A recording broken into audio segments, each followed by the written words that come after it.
Hi, thanks for watching. Today I'm going to do a video about a book I recently read. It's called Max Jacob, A Life in Art and Letters.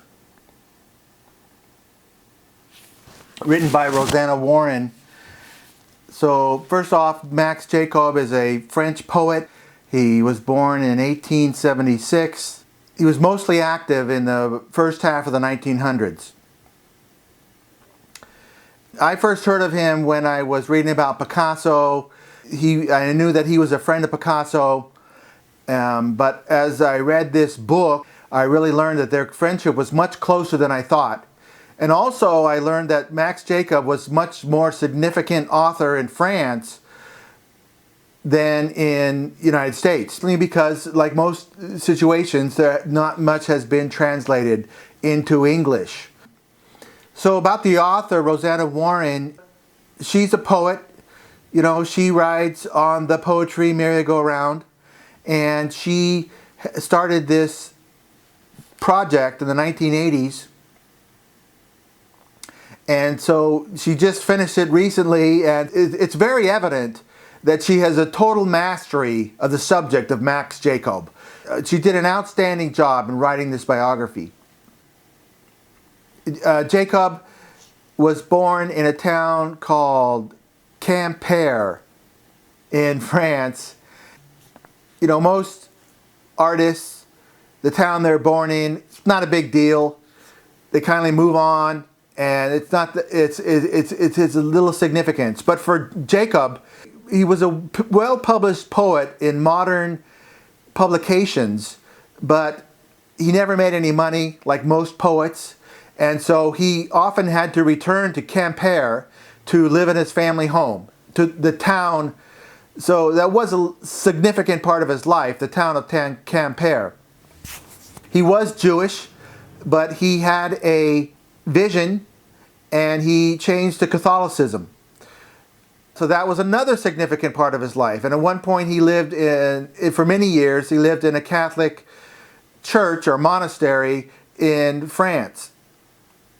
As I said, his friendship to Picasso was very, very significant part of Picasso's development and Max Jacob's development. At one point, Picasso, he was from Spain, and he came to Paris as a foreigner, and then he went back to Spain, and then one time he returned to Paris, and he had no place to live. And Max Jacob invited Picasso to live with him, and they lived together. And so their friendship really developed at that time. They were both very poor, struggling artists. Around that time, after that time, Picasso and Braque developed the Cubism. So Jacob was all part of all that whole scene with Modigliani, André Salomon, Kisling, Cocteau. So he was around there at this when these artists were introducing the new modern art that we're still, barely absorbed today. Max Jacob's poetry is barely known in the United States. I used to attend some local poetry readings, and I would read Max Jacob. I didn't get any kind of response. I always liked his work. He stood out to me, and it's hard for me to gauge how popular he is. Certainly there's the poetry circles, and then there's the regular people who read. And I'm going to go into that after my review of the book. I'm going to go into a little bit about popularity of Max Jacob. Rosanna Warren, she has a large cache of information to work from, and she develops certain events in Jacob's life, and she intertwines them into his poetry. And she's very good at saying the right thing at the right time, and it's very well paced. And there are several instances where she has some outstanding, really significant, outstanding declarations by Jacob of how he worked, how he thought about life, how he thought about poetry, and these kind of things are just raise this biography to the superior level.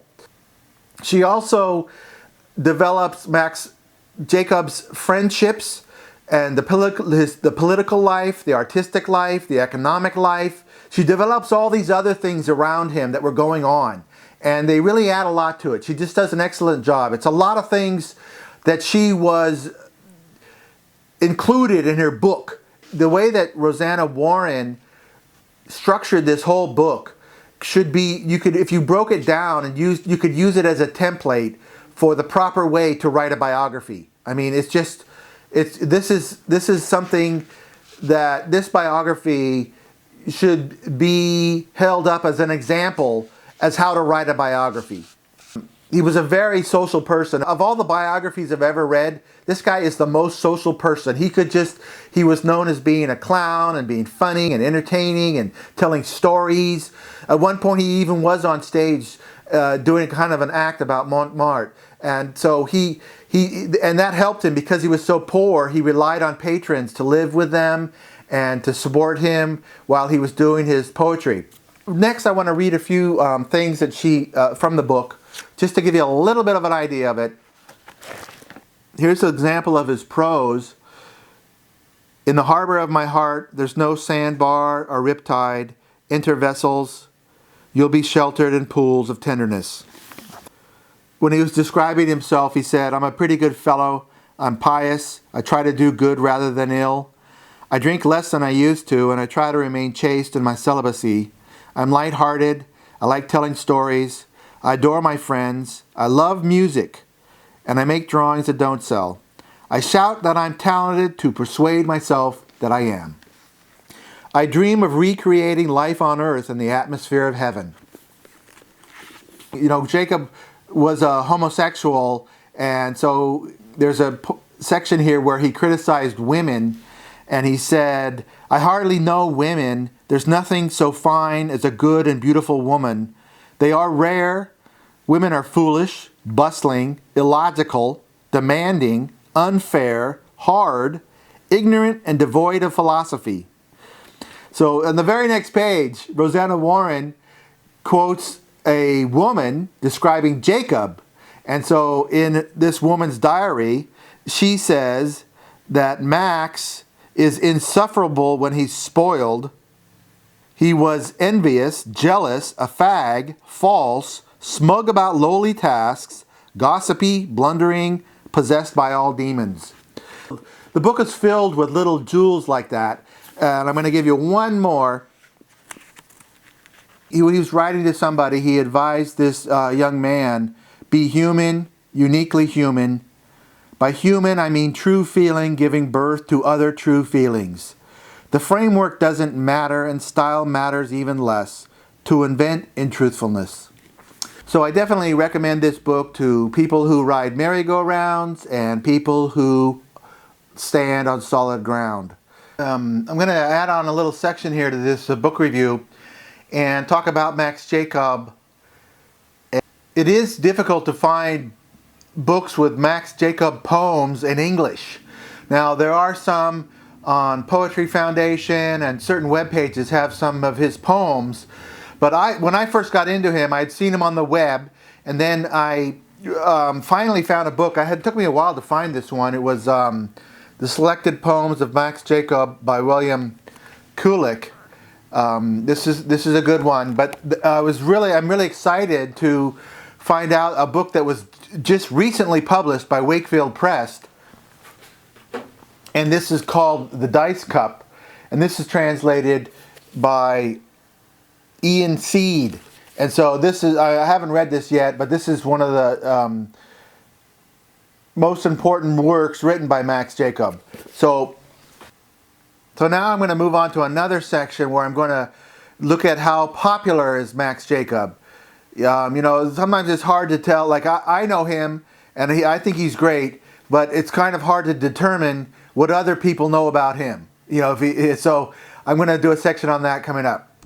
Okay, so here I am at Google Trends, and this is what I use sometimes to gauge how the popularity of somebody, how often people are getting searched.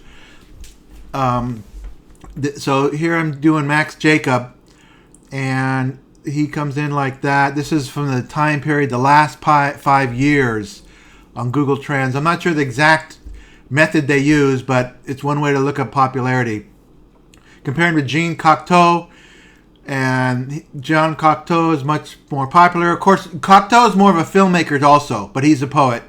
And then Guillaume Apollinaire comes in there in the yellow line, compared to Andre Breton, and he's also a novelist but also a poet. He's in the green line. Then I decided to get a better look at 12 months, the last 12 months. So Jacob's kind of at the bottom in this metric. One more, Arthur Rimbaud, and he's at the top.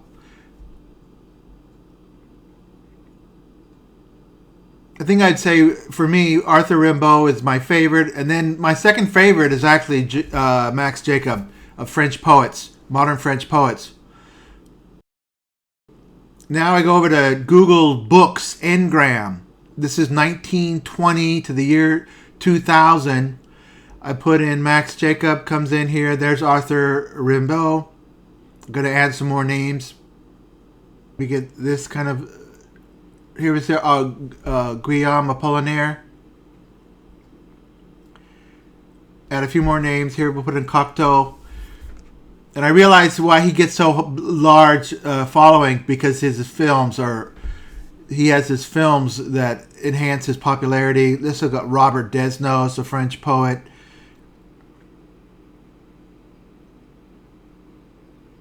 And finally, here's Charles Baudelaire.